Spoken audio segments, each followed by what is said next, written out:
समलिंगी संबंध बेकायदा ठरवण्याच्या निर्णयाला विरोध करणारी फेरविचार याचिका सुप्रीम कोर्टाने फेटाळली। समलैंगिकांच्या हक्कांसाठीच्या लढ्याला मोठा धक्का।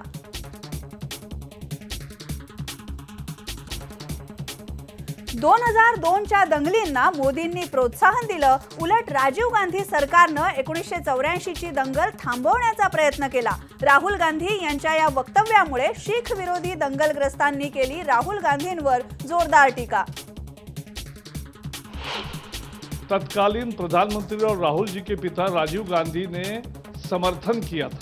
उन जख्मों को जो हमारे अंदर अब भी पनप रहे हैं 30 साल बाद भी, हम जी उनको हरा करना चाहते हैं।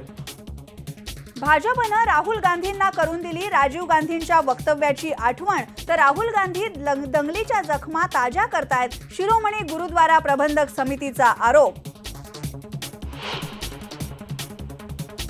दिल्लीमध्ये आम आदमी पार्टी सत्तेत येऊन 1 महिना पूर्ण। सत्तेत आल्यानंतरही आंदोलनं आणि वादांमुळेच जास्त चर्चेत।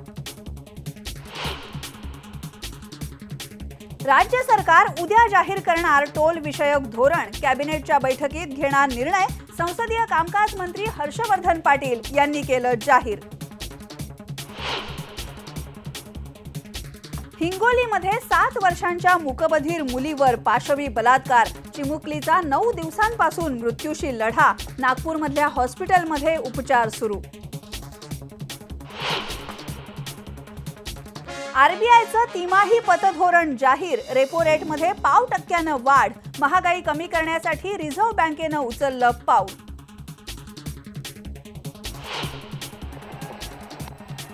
आणि हॅमिल्टन वनडेमध्ये न्यूझीलंडची भारतावर 7 विकेट्स राखून मात। भारतानं सिरीजही 3-0 अशी गमावली।